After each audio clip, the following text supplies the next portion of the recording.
Hello there. It's time for another Beck Bite, if you like, another sound bite, a little information video for you. So, what's today's topic? A balanced diet. What the heck does that mean anymore?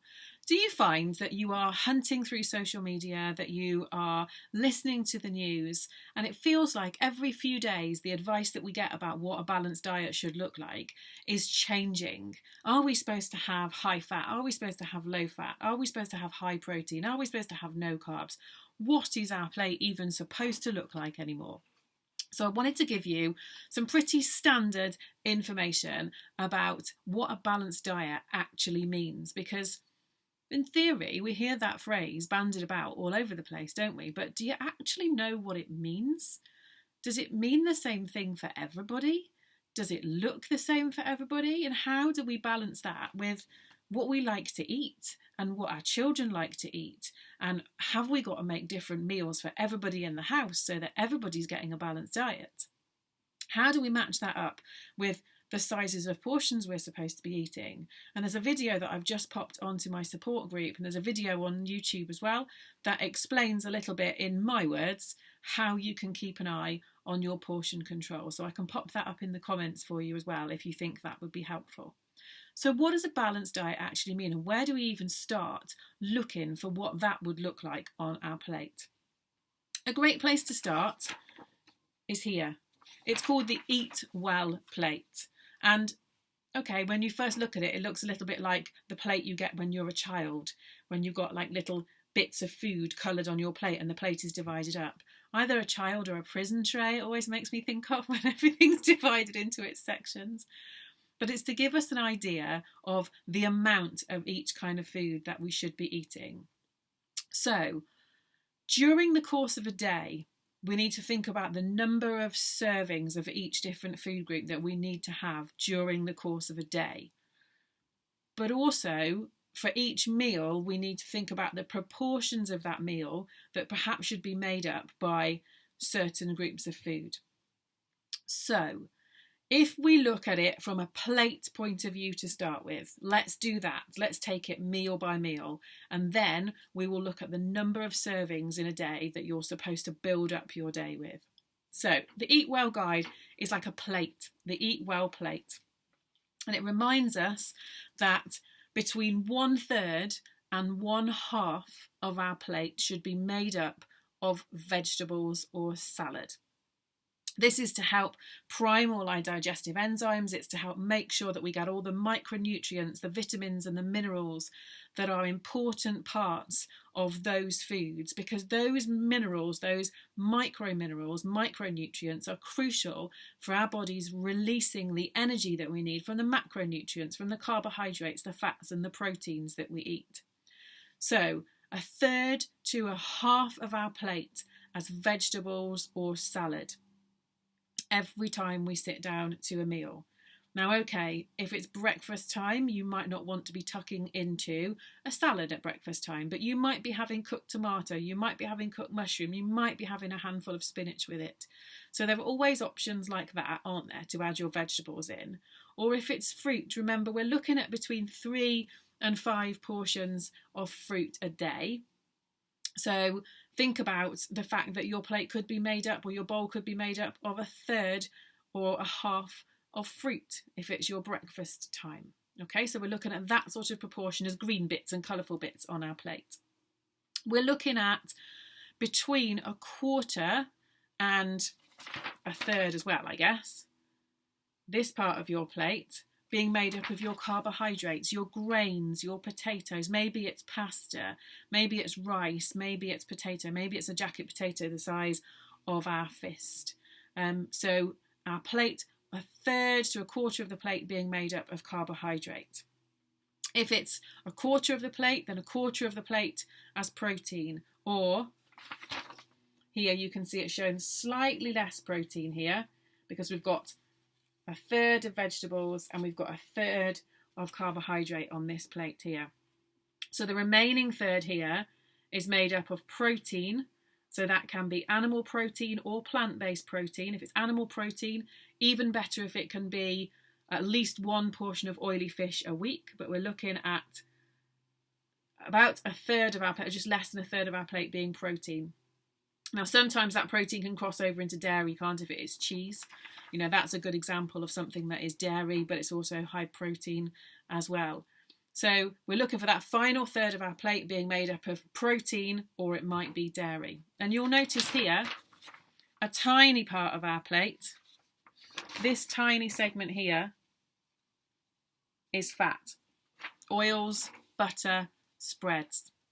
Now, I'm always going to say to you, fat is important in your diet, but make it good fat. So olive oil, coconut oil, macadamia nut oil, avocado oil, those are your anti-inflammatory, high in omega-3 oils. Try and stay away from your inflammatory oils like your sunflower oil, your rapeseed oil, your vegetable oil. They will cause inflammation in your body, particularly if you're heating them to high temperatures. So just beware that actually we all need to be very careful about the amount of fat we're using and make sure it's the healthiest fat choices that we possibly can.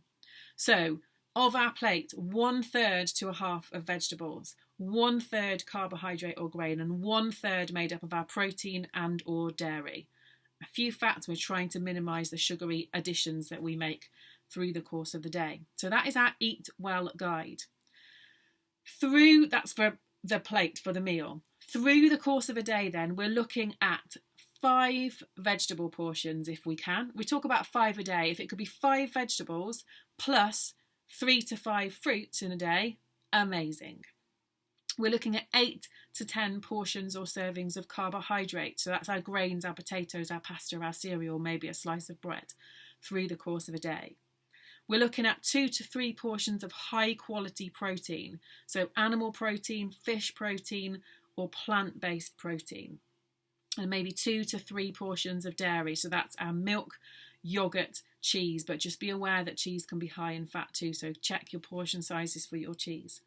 We're trying to use fats carefully, trying to minimize the fats that we use, but choose healthy fats when we're choosing fats.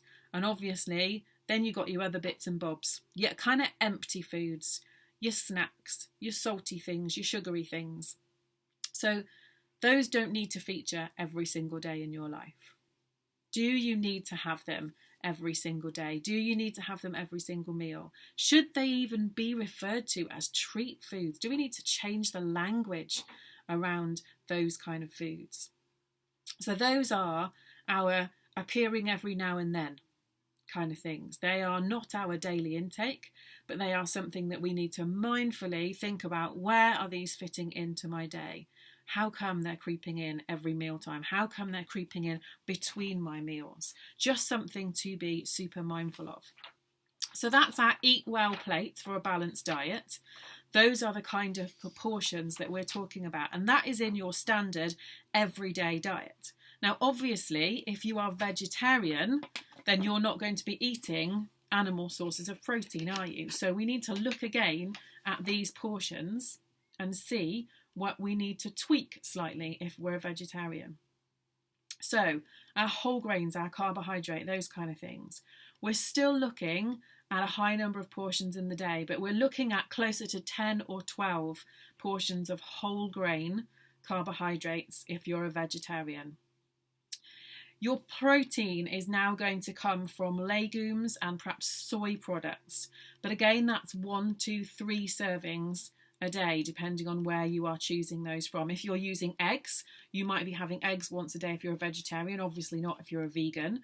But if you're having eggs, you might decide to use eggs for one of your portions in a day, which leaves you 2 portions, doesn't it, of legumes, of soy, of plant-based protein. We're still looking at 5, 6, 7, 8, 9, 10, ideally, portions of fruits and vegetables in a day. Remember, if you can get 5 veg and 3 to 5 fruit, that's a great ratio. Concentrating on your vegetables and not relying on the fruit so much just helps us keep an eye on the amount of sugar. Maybe you're going to use nuts and seeds a little bit more. Important sources of protein, good healthy fats, vital minerals as well. So 1 to 2 servings of nuts a day if you're a vegetarian. Your oils are important if you are a vegetarian. They're important for your healthy fats. They're important for your fat soluble vitamins, because some of those, your vitamin A, D, E and K, your ADEX, your fat soluble vitamins, quite often for us they will come from animal sources. So it's really important that you are using good quality anti-inflammatory fats.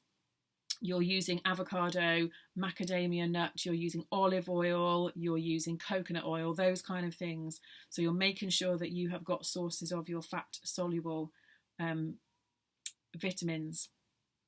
Dairy. So obviously dairy is going to depend on whether you are trying to stay clear of anything to do with an animal at all. So it might be dairy alternatives that you are using. Again, you need to be 2 portions of dairy or dairy alternatives every single day. Now, an important thing to remember if you are vegetarian is that in a standard diet, a lot of our vitamin B12, which is one of our energy metabolism vitamins, it's one of the vitamins that's really, really important for our mental function, our alertness, our neurological health long term as well.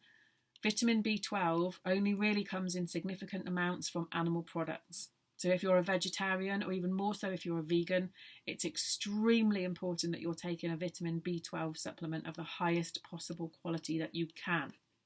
So the vegetarian food pyramid, the vegetarian servings throughout the course of the day are slightly different. Some people want to concentrate on very much living a Mediterranean style of life.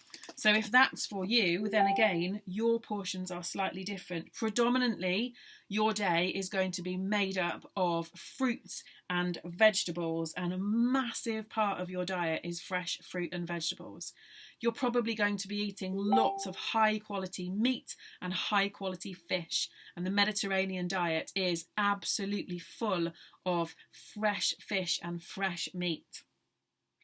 And then maybe poultry and eggs feature a little bit less in the Mediterranean style diet, but you're still getting all of those important oils, you're still getting all of those important minerals from your nuts and that kind of thing. So have a delve into it a little bit deeper if you're interested in the Mediterranean kind of lifestyle and what it is about that lifestyle and the proportions that makes it so different. There's a definite difference in the reliance on carbohydrate in the Mediterranean diet. They will have carbohydrate, but it's not such a significant part of their day. And I know we always think about Italians and pasta and pizza, or the French with their French stick and that sort of thing, but that's not actually the predominant part of what they're eating. So every person has a slightly different take on what a balanced diet means. But hopefully, looking at that Eat Well plate from one meal to the next and how your plate can be divided up may help you have a good idea about whether you've got the right kind of things on your plate from one meal to the next. But don't forget to check out the video on portion sizes, because there may be some information in there that could help you too. So I hope this little video about a balanced diet has answered some of your questions and it's of some help to some of you. Good luck on your journey, and I will check in with you again soon.